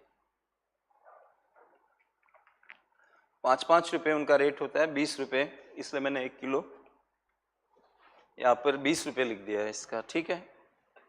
आप मुझे देख के ये बताओ, ये 3 वस्तुएं हैं आपके सामने, सब 1-1 किलो है। ये पहले कोई चीज नहीं थी, सब एक ही साल के अंदर ये पैदा हुए, 1-1 किलो हुए। तो इसमें तीनों में फाइनल मतलब, जैसे गेहूं बहुत प्रारंभिक अवस्था है, गेहूं से आटा बना, राइट, और आटे से ब्रेड बनी। इन तीनों में ब्रेड फाइनल कहलाएगी। तो जब आपको कहे कि आप जीडीपी निकालो, तो आपको जीडीपी में सिर्फ इसकी वैल्यू को ध्यान में रखना है। अंतिम वस्तु यही है, ये अंतिम नहीं है। तो आप क्या कहोगे कि 20 रुपये देश का जीडीपी है। तो एक आदमी कहता है कि नहीं नहीं 20 नहीं है, ये 3 हुए हैं। तो वो 10, 12 और 20 तीनों को जोड़ लेता है। बाई मिस्टेक ऐसा करता है कि वो इनको प्लस कर देता है, तो इसकी वैल्यू 42 हो जाएगी। तो आप गलत बता रहे हो, एक्चुअल से दूर जा रहे हो, भ्रम का शिकार हो रहे हो। कैसे? जैसे आप आटा उठाओ, आटा जो है वो बिना गेहूं के नहीं हो सकता है, राइट। मैं इसको मिटा देता हूं यहां से। तो जो आटे का 12 रुपए का रेट है उसमें गेहूं गया हुआ है इसके अंदर। ये चक्की वाला होगा, फ्लोर मिल वाला होगा जिसने आटा खरीदा किसी किसान से, तो 10 रुपए का उसने, ये जितने भी वैल्यू लिखे हुए हैं ये इनके बेचने के वैल्यू है। गेहूं कितने का बिक रहा है? 10 रुपए का। आटा कितने का बिक रहा है? 12 रुपए का। ब्रेड कितने की बिक रही है? 20 रुपए की। तो किसान ने गेहूं 10 रुपए का बेचा, तो लिया तो इसने होगा यहाँ पर 10 रुपए का लिया, फिर 2 रुपए अपने लगा रहा है क्योंकि वो उसको पीस रहा है, राइट। वो उसमें कुछ चेंज कर रहा है। अच्छा, कोई चीज को मूल रूप में पैदा करना ये तो प्रोडक्शन है ही खैर, लेकिन उसमें बदलाव लाना, गेहूं को आटा बनाना, ये भी तो एक प्रक्रिया है, एक रूपांतरण है। हम ये नहीं कह सकते कि जो लोग आटा बनाते हैं उनका इकोनॉमी के अंदर कोई रोल नहीं होता, वो कुछ नहीं करते हैं। असल में तो किसान है, ये बात में कोई दो राय नहीं कि किसान मेन है, लेकिन सप्लीमेंट्री जो आप कहते हो ना सेकेंडरी प्रोडक्शन और ये सब, यहाँ सेकेंडरी टाइप का प्रोडक्शन हो रहा है कि गेहूं को उसने आटा बनाया तो उसने कुछ ना कुछ योगदान किया जिसके बदले में वो 2 रुपए ऐड कर रहा है। ठीक है, उसने आटा तैयार कर दिया, 12 रुपए में बेचा तो इसने लिया होगा, तो 12 रुपए का इसको पड़ा, 8 रुपए अपने जोड़कर ब्रेड को 20 रुपए का बेच रहा है। तो दोस्तों ब्रेड के अंदर ये सारी चीजें जा चुकी है। आटे में गेहूं चला गया, फिर आटा यहाँ गया तो वो इसके अंदर आ गया, तो ये जो 20 रुपए हैं यही सही चीज है, क्योंकि इस ब्रेड के अंदर ये सारी प्राइस जुड़ी हुई है इसमें। इसलिए आप क्या कहोगे कि 20 रुपए, ये गलत है, 42 इसकी प्रोडक्शन नहीं होगी। जीडीपी, इसका राइट आंसर क्या होगा? 20 ही आप इसमें शामिल करेंगे, 20 ही देश का जीडीपी होगा। तो आई थिंक ये पॉइंट आपको समझ में आ गया है कि ये मध्यवर्ती कहलाते हैं। गेहूं बीच में आकर आटा बनाता है, आटा बीच में आके ब्रेड बनाता है, तो जो किसी चीज को बनाने में काम में आता है उसको हम क्या कहते हैं? मध्यवर्ती, इंटरमीडियरी कहते हैं। मध्यवर्तियों को ध्यान में नहीं रखना है। किसको ध्यान में रखना है? अंतिम को ध्यान में रखना है। अब ये मोटे रूप में अगर आपको समझ आ गया, जैसे और मैं बता दूं आपको, और एक दो चार एग्जाम्पल ले लेते हैं। जैसे ये फोन है, राइट, ये फोन में पार्ट्स लगे हुए हैं, कैमरा लगा हुआ है, सारी चीजें हैं, आईसी लगी हुई है ना। तो जो इसकी प्राइस है उसमें ये सब का रेट जुड़ा हुआ है। अब आप क्या कर रहे हो कि इस फोन का रेट अलग रख रहे हो, पार्ट्स का रेट अलग रख रहे हो, अन्य चीजों का रेट अलग रख रहे हो, कैमरे का रेट अलग रख रहे हो, और फिर सबको जोड़ रहे हो फोन की कीमत में। तो ये 2 बार काउंट हो गए, पार्ट्स 2 बार काउंट हो गए, एक तो पार्ट्स के रूप में और एक फोन की रेट के अंदर ऑलरेडी है। तो ये एक नॉर्मल सा एग्जाम्पल है जिससे आप ये समझ सकते हो कि इससे फिर क्या होगा कि हमारे देश की जीडीपी ज्यादा नजर आएगी, अतिशयोक्तिपूर्ण नजर आएगी। That's the point why we need to include only final goods, we are to avoid intermediary goods, right. सेवाओं में भी होता है ऐसा। आपके मन में आ रहा होगा कि सेवा में कैसे पता लगाएं, वस्तु में तो चलो ठीक है। वैसे मैं दोस्तों एक बात बताऊं, इतना आपको रिसर्च थोड़ी करना है कि सर सेवा का कैसे मालूम चलेगा, ऐसे यूपीएससी प्रोसीजर थोड़ी पूछती है। बट आप चिंता नहीं करो, मैं कोई अवॉइड नहीं करना चाह रहा इस चीज को कि मैं आपको बताना नहीं चाह रहा। जैसे आप किसी हॉस्पिटल में गए, फोर्टिस में गए जैसे, तो आपने वहां पर स्लिप कटवाई, तो ये जो फोर्टिस ने आपको स्लिप काटी, जहाँ पे कस्टमर कंज्यूमर लेवल आ जाता है वो फाइनल लेवल है, तो वो जो पैसा आपने दिया, जैसे आपने 2000 रुपये की स्लिप कटवाई, ये फाइनल हो गया, ये शामिल होगा। लेकिन दोस्तों वो हॉस्पिटल और डॉक्टर जिसको आप दिखा रहे हैं उनके बीच में एक समझौता हो रखा है कि 50% आप, डॉक्टर ने कहा हुआ है कि 50% आप हमें देंगे। तो वो 2000 रुपये जो मिलते हैं आपकी साइड से, 1000 रुपये डॉक्टर को मिल जाते हैं। तो डॉक्टर का पेमेंट कितना हुआ? 1000। अब आपको कोई पूछता है कि सेवा का वैल्यू कितना है जो इस देश में पैदा हुई, तो आपको 3000 नहीं करना है, 2000 जो आपने दिए फिर हॉस्पिटल ने डॉक्टर को दिए, क्योंकि जो 2000 रुपये आपके थे उसमें ऑलरेडी उसी 2000 के डिवीजन हुए हैं। आप यूँ समझे इस बात को। तो अगर कोई डॉक्टर किसी हॉस्पिटल में जाता है और सर्विस देता है, उसके बदले में जो पेमेंट मिलता है वो मध्यवर्ती टाइप का है। डॉक्टर को जितना पेमेंट मिलेगा उसको आप जीडीपी में शामिल नहीं करेंगे। अच्छा, बहुत दूर की बात, तो डॉक्टर्स की हम बात क्या करें, आप मेरी बात कर लेते हैं। मेरी तो आदत है कि मैं सराउंडिंग्स को लेकर ज़्यादा बातचीत करता हूँ। जैसे मैंने फाइनल वस्तुओं का एग्जाम्पल दिया तो मैंने आपको ले लिया, जो आपने कपड़े पहने हुए हैं, आपने जूते पहने हुए हैं, वॉच पहनी हुई, जो फ़ोन आपके पास है जिससे आप इस क्लास को देख रहे हो, या वेबसाइट पे कोई भी जगह देख रहे हो, ये सारे क्या हो गए, मतलब एक फाइनल जैसे बन गए आपके लिए। तो आपकी सराउंडिंग में मैंने समझा दिया। अब खान सर से जब आप ये कोर्स खरीदे, जो भी प्राइस में खरीदे, वो फाइनल है, मतलब वो जो सर्विस खान सर आपको सर्विस का जो चार्ज किया है फाइनल सर्विस है। अब खान सर जो मुझे पे करते हैं ये नहीं और जुड़ेगा उसमें, क्योंकि वो जो आपका कोर्स था उसी में हम लोगों का सारा कुछ समावेश किया हुआ है। इससे आप दिमाग लगा ले, बस इससे ज़्यादा नहीं पढ़ना है दोस्तों, बेवजह नहीं डेप्थ में जाना है। अच्छा, 21 या 22 की मेंस में एक सवाल आया था जो इस टॉपिक से जुड़ा हुआ है। वो सवाल को मैं संदर्भ में उठाऊंगा अभी, और यहाँ पे मुझे कुछ काम करना है। इसलिए आप क्या करो कि ये जो बना हुआ है इसके नीचे थोड़ी जगह छोड़ दो आप, है ना, इतना स्पेस छोड़ दो, लगभग इतना स्पेस छोड़ दो आप। इसके नीचे में कुछ मैथमेटिक्स करनी है, उतना छोड़ के फिर आप लिखो, फिर मैं बात करता हूँ, उस क्वेश्चन की बात भी फिर करता हूँ। थोड़ा स्पेस छोड़ के आप लिखिए, लिखिए, ये ध्यान देने योग्य है कि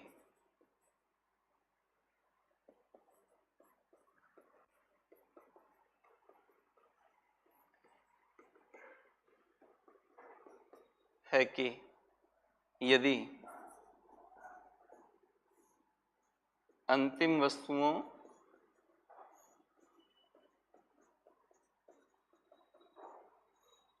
ब्रैकेट में लिखिए या सेवाओं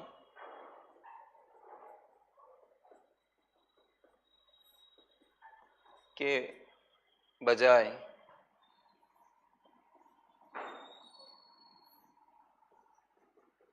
सभी वस्तुओं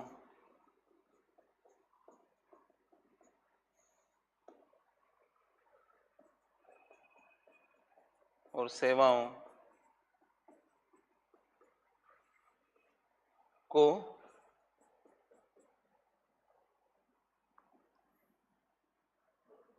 जीडीपी की गणना में सम्मिलित करना है। मैं लिखाऊंगा इंग्लिश में भी, आप चिंता मत करो, सम्मिलित करना है।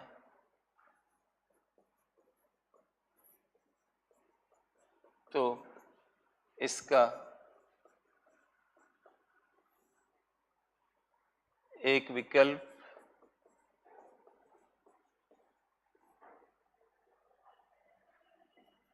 ये हो सकता है कि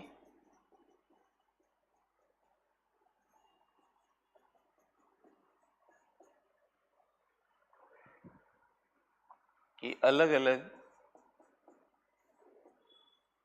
उत्पादन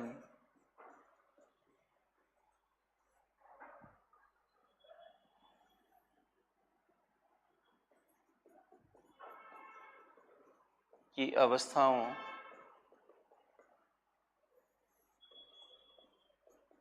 पर किए जाने वाले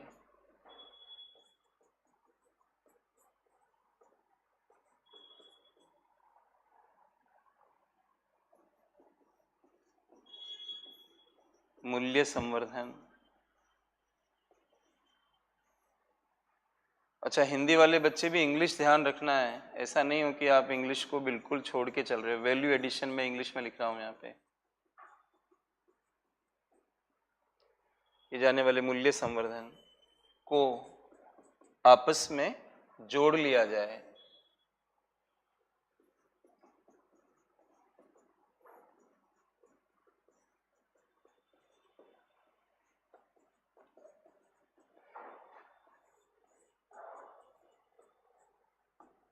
लिख लो आप इसको, then I will be translating into English, right.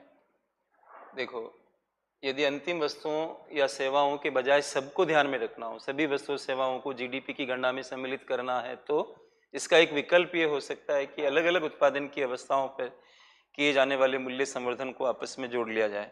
English में मैं लिख रहा हूँ, आप if all goods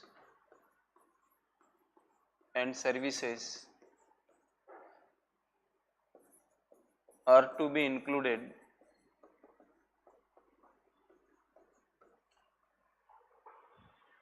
in the calculation of GDP,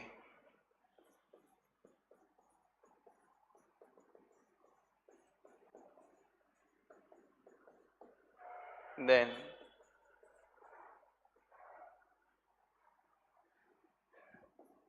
there is an option of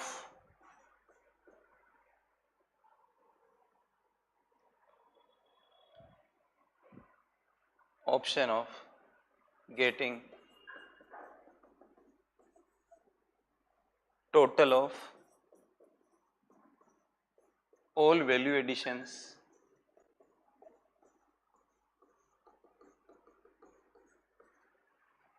which have been done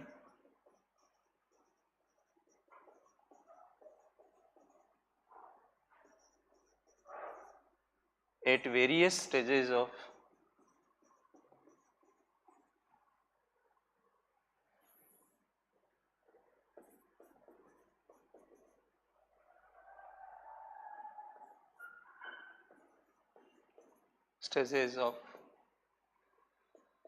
production of goods and services.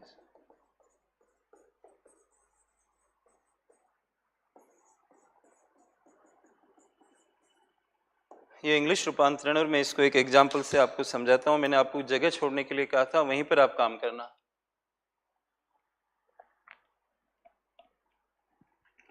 और इसमें mains में question आया था, उसको मैं थोड़ा सा वो करूँगा, बातचीत करूँगा उस पर। आपने लिख लिया होगा इसको।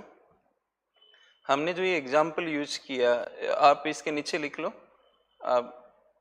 आप मत लिखिए, मैं एग्जाम्पल लिख रहा हूँ और आप उसके नीचे लिखना जो मैंने एग्जाम्पल आपको बनाया हुआ था। आप रुकिए थोड़ा। अब हम क्या कर रहे हैं, जैसे मैंने गेहूं लिखा, आप कुछ मत करिए, कुछ मत बनाइए। गेहूं, आटा, ब्रेड, ये आपके नोट्स में लिखा हुआ दिख रहा होगा, ठीक है। और वीट वगैरह ये लिख रखा, मैं अब इंग्लिश नहीं लिख रहा, वो पहले से लिखा हुआ है। यहाँ पे ₹10, यहाँ पे ₹12 और यहाँ पे ₹20 लिखा हुआ है। अब हम ये चीज रख रहे हैं सामने कि कई बार मालूम नहीं चल पाता है कि फाइनल किसको कहेंगे। ऐसा भी भ्रम हो जाता है कई बार। जैसे आपके दिमाग में भी बन रहा होगा कि आटा जो है वो मध्यवर्ती है, इंटरमीडिएरी है, ये फाइनल नहीं है मतलब। लेकिन जो हम लोग घर में खाना बनाते हैं और आटे का आशीर्वाद आटा या कुछ भी लेके आते हैं, ये फाइनल हो गया, ये फाइनल कहलाएगा, राइट। क्योंकि वो आटा जो हम बना रहे हैं, चपाती बना रहे हैं, वो फिर किसी मार्केटाइज्ड प्रोडक्शन के लिए नहीं है, हम उसको मार्केट में नहीं बेच रहे, तो वो फिर आटा हमारे लिए फाइनल जैसा बन गया। तो ऐसे भ्रम हो जाते हैं कि हम आटे को क्या समझें। अगर कोई टिफिन सेंटर वाला आटा यूज कर रहा है तो वो मध्यवर्ती हो गया, लेकिन घर में हम आटा लेके जा रहे हैं तो ये फाइनल हो गया। जो टायर होता है, कार का टायर होता है, वो आपको मध्यवर्ती जैसा दिखेगा। लेकिन मान लीजिए मेरी कार का टायर खराब हो गया और मैं किसी दुकानदार से टायर लेके आ रहा हूँ, तो मैं कोई गाड़ी में उसको लगा के बेच नहीं रहा हूँ, मतलब गाड़ी को मैन्युफैक्चर नहीं कर रहा। तो एज ए हाउस होल्ड या परिवारजन के रूप में जो मैं टायर लेके आया, ये फाइनल है। तो ऐसे भ्रम हो जाते हैं। तो इसका एक तरीका है कि हम इस चक्कर में ना पड़े कि कौन मध्यवर्ती है, कौन फाइनल, हम सबको शामिल करें। तो सबको शामिल करने पर तो वैल्यू ज़्यादा आ जाएगी। तो इसका तरीका क्या है, तो मैंने आपको लिखाया है कि उत्पादन की अलग अलग अवस्थाओं पर, अलग अलग स्टेजेस पे जो वैल्यू एडिशन होता है, right, value addition which is taking place at different stages of production. If you take this example, like there are 3 stages, wheat है, फ्लोर है, ब्रेड है, ये 3 स्टेज है ना। अलग अलग स्टेज के ऊपर वैल्यू एडिशन हमें निकालना पड़ेगा। मूल्य बढ़ा, वैल्यू एडिशन किसको कहते हैं कि आपको कोई चीज कितने की मिली और आप उसको कितने की बेच रहे हो, जो डिफरेंस है, कितना बढ़ा के बेच रहे हो, वो वैल्यू एडिशन कहलाता है। देखिए उसकी यहाँ पे हम गणना करके देखते हैं, है ना।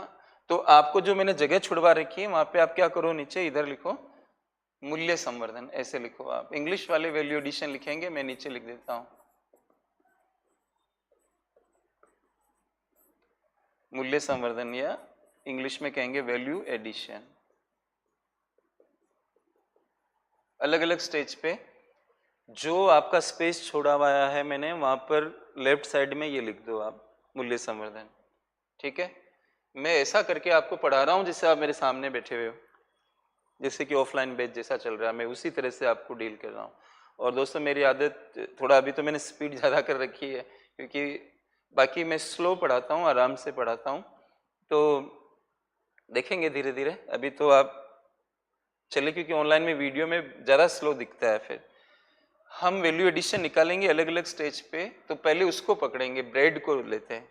देखो, आप मेरे को कैलकुलेट करके बताओ, आपको पूछ रहा हूँ मैं, आप मेरे को उत्तर दोगे कि ब्रेड के स्तर पर कितना वैल्यू एडिशन है। Please give me the answer, I am watching your comments, कि ब्रेड के स्तर पे कितना वैल्यू एडिशन।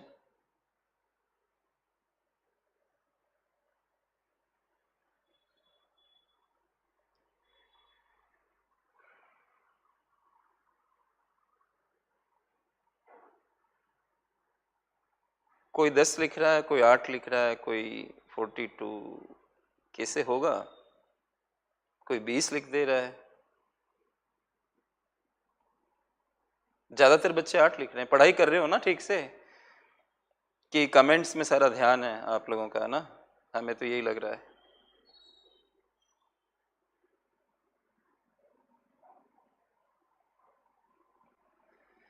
चलिए, धन्यवाद दोस्तों। ध्यान दो पढ़ाई पे, ऐसे कैसे होगा? देखो, किसी ने लिख के भेजा सर वैल्यू एडिशन क्या है। वैल्यू एडिशन 10 8 10 8 12, कोई 20 भी लिख दे रहा है। मूल्य बढ़ाना, आप लैंग्वेज पे ध्यान दें। मूल्य बढ़ाना, संवर्धन का मतलब होता है उसको इंक्रीज करना। मैं मूल्य नहीं पूछ रहा। दो बातें समझो आप। मेरा सवाल, एक है मूल्य, है ना, और एक है मूल्य संवर्धन।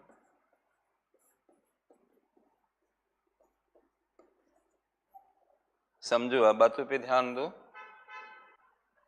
इंग्लिश में कहेंगे इसको वैल्यू, कीमत, वैल्यू, है ना, और एक होता है वैल्यू एडिशन। एडिशन का मतलब क्या होता है? मतलब ऐड करना, जोड़ना। वैल्यू का मतलब तो पूरा होता है। जैसे आप में से कुछ बच्चे 20 लिख के भेज रहे हैं कि ब्रेड का वैल्यू, ब्रेड के स्तर पर वैल्यू एडिशन 20 है, ये गलत है। मैं वैल्यू नहीं पूछ रहा। ब्रेड वाले ने वैल्यू कितनी बढ़ाई, इंक्रीज कितना किया, वापस ध्यान दो आप। ब्रेड वाले ने आटा 12 रुपए का लिया होगा तब तो ब्रेड बनाई, तो ये आटा बेचा गया 12 का। मैंने आपको क्या कहा कि ये सब बेचने के वैल्यू है, और लिया सामने वाले ने होगा, इधर वाले ने। गेहूं बेचा गया 10 का, तो लिया किसने? आटे वाले ने। अब आटे वाला 10 का लेकर 12 का आटा बेच रहा, तो लिया किसने? ब्रेड वाले ने। तो 12 का उसने लिया, देखिए 12 तो उसने खरीदा है, फिर ब्रेड बनाया, तो बेचा कितने का? 20 रुपए का। तो कितना मूल्य उसने बढ़ा दिया यहाँ पर? 8 रुपए बढ़ाया। 8 रुपए बढ़ाकर 20 का बेचा, तो इसकी वैल्यू एडिशन कितनी कहलाएगी? 8 रुपए।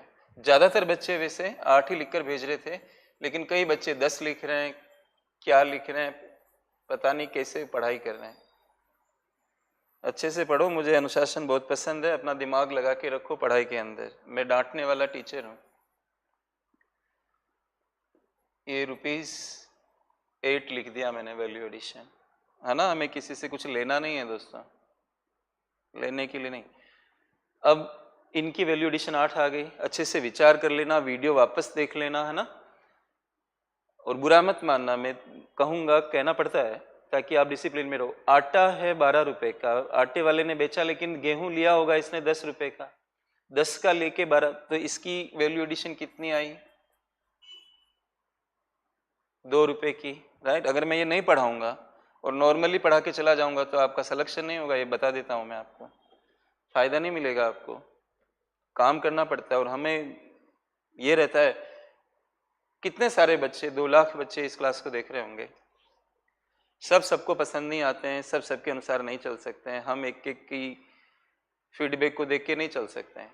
फिर भी जो बेस्ट होता है वो हम लोग करने की कोशिश करते हैं। हम लोगों का नाम ही इस बात से है कि हम लोग रिजल्ट ओरिएंटेड पढ़ाई करवाते हैं। तो इसमें क्या है अब जो किसान का है इसकी कोई वैल्यू हमें नहीं मिल रही है, तो इसकी वैल्यू हम 10 लिखेंगे। लेकिन ये वैल्यू जो 10 है वो यहाँ तक की है, यहाँ की नहीं है, यहाँ तक की।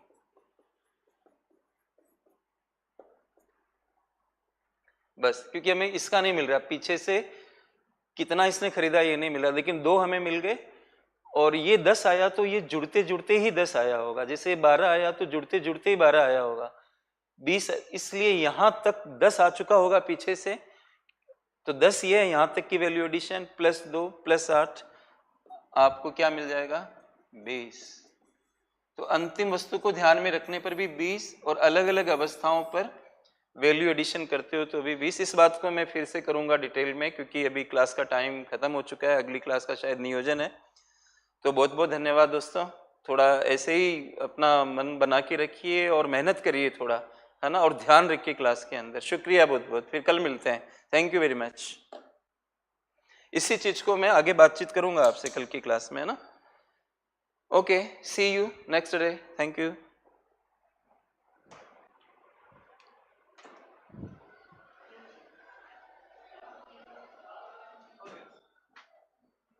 और ये कि बहुत अच्छा चला क्लास, और बहुत अच्छा आपने कम्युनिकेशन जो चूज किया है।